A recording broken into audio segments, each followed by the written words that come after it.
There are some real dangers to the behaviorist approach to gamification. I've already mentioned the limitations that that approach doesn't get you focused as much on what's actually going on, what's really deep down motivating people. But there are also some areas where it can be problematic. The first is what I started to get to in the previous segment, manipulation. The idea that these are systems that are designed to make people do things. And maybe that's something that people want to do, but maybe it's something that they don't necessarily want to do. And if gamification is about leveraging these aspects of our psychology, the way the brain responds to rewards and to feedback and so forth, leveraging them to achieve someone else's desired results, that has the potential to be problematic. And this ties back in with the slot machine that I showed you earlier. This is an addiction machine.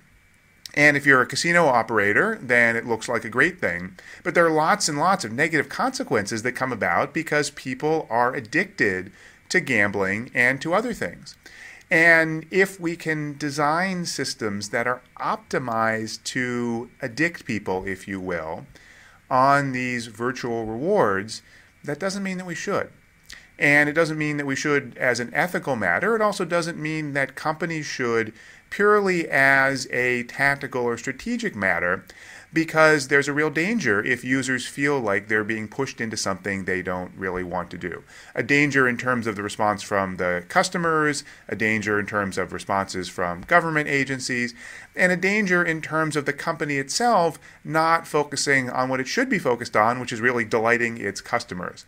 So there is a danger in going down this path of a behaviorist approach, that it tends to make us see everything like a casino owner, and maybe that's not necessarily the right way to approach all business situations. The second challenge or problem with the behaviorist approach is what's called the hedonic treadmill. So this word hedonic here, from the word hedonism, this just means pleasure based on fun. It doesn't have the same connotation that hedonism does in the colloquial sense. If you don't know what I mean, go look it up. But the idea here is the hedonic treadmill means once you start focusing on giving people rewards in order to give them pleasure, that feedback loop effect based on the way the dopamine system works in the brain, once you start doing that, you better keep doing it. Because if people learn to respond to the reward, then they're only going to respond when the reward is there. Think about the speed camera lottery example where I talked about the traffic monitoring signs that showed people how fast they were going. If that's only going to make people slow down when they see the sign, it's not really going to change behavior in a systematic way. So if you want to get people to slow down, you better put a whole lot of those monitoring signs up, because otherwise there's not going to be any effect. And so in gamification, this means to the extent that there are rewards that are designed in this way, the designer needs to keep putting in more rewards to keep people interested. And as certain rewards get familiar or boring, you have to come up with new rewards, more interesting rewards, more challenging objectives to achieve the rewards, and so forth. So this can put a significant burden on the gamification designer to keep up. And in some ways, in fact, it's worse than that. And we understand this now because of studies that look into what's actually happening in the brain when this dopamine system activates. And these are studies, for example, involving monkeys. And the way these studies worked, here again is this graph showing over time what someone does and what the response is. The monkeys would get a squirt of grape juice at a random time interval. Monkeys, I guess it turns out, like grape juice more so than bananas, but the monkeys love the grape juice, and they hooked up electrodes to the monkeys' brains in these studies, and they found that sure enough, when the monkey got the squirt of grape juice, the dopamine neurons fired, and there was the expected result. The system was activated. The monkey had that chemical high, if you will, based on the reward. But then the experimenters did something interesting. They reconfigured the system so that exactly 2 seconds prior to the grape juice spray, a tone would go off. Just a tone. Not something the monkey particularly liked or didn't like, just a tone. But it was always exactly the same distance before the reward. The reward was a variable reward. The timing of the grape juice spray was random, but every time the tone went off, the grape juice would come 2 seconds later. So what happened then? Very interesting. Turns out that no longer did the dopamine response come about in response to or at the same time as the grape juice spray. Instead, the monkeys didn't have that dopamine activation even when they got the grape juice. They still liked the grape juice, they still drank it, but it didn't create that pleasure response in the brain. Instead, where did they get the pleasure response? You can guess. When the tone went off. So what's going on here? The monkeys' brains figured out the pattern. They figured out that the tone was what signaled the reward. The tone was the thing that was unexpected, that was variable. That was the thing that was interesting. So that's what then set off the dopamine system. Even though the tone was just a tone, there was no benefit or pleasurable thing about it to the monkey, that's what the brains responded to. Again, brains are pattern recognition engines, and they try to figure out problems. And so human brains do this in spades. And what this means is the dopamine system is really not about rewards.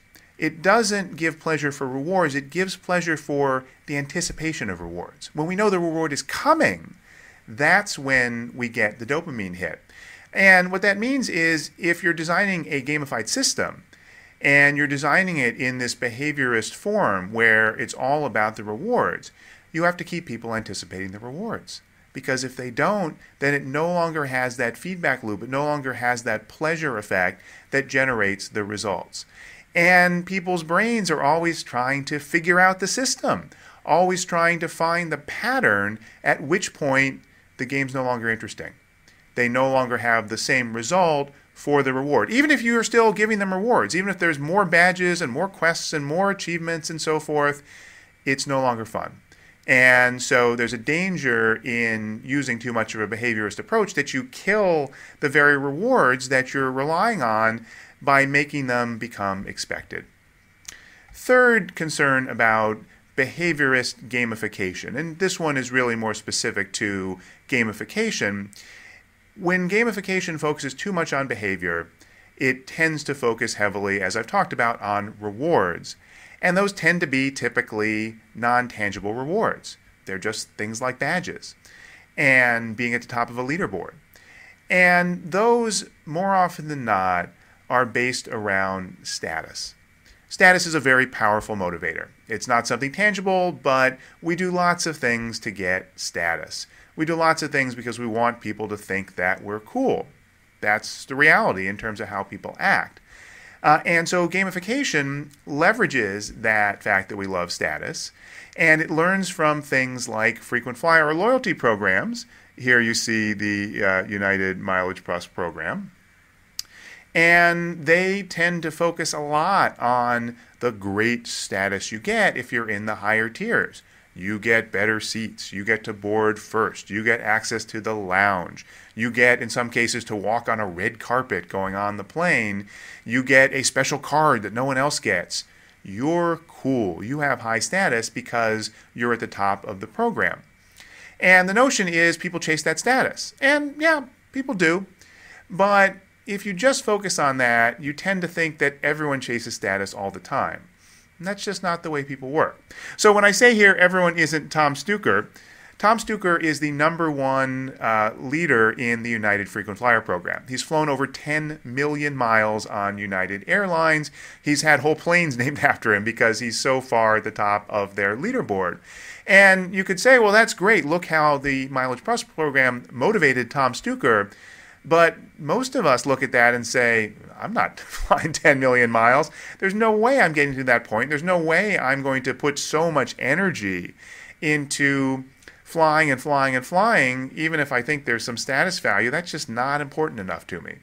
And status does motivate people, but it certainly doesn't motivate everyone all the time. We're not all constantly looking for that social approval and looking for people to think that we're cool in every walk of life. We do things for lots of other reasons. We do things for tangible reasons. We do things for altruistic reasons. We do things for social reasons with our friends. There are lots of reasons we do things that status doesn't explain. And the behaviorist approach has a tendency in gamification to reduce down to a heavy status focus, which tends to lead to missing of some of the other kinds of benefits that can be delivered from a gamified system.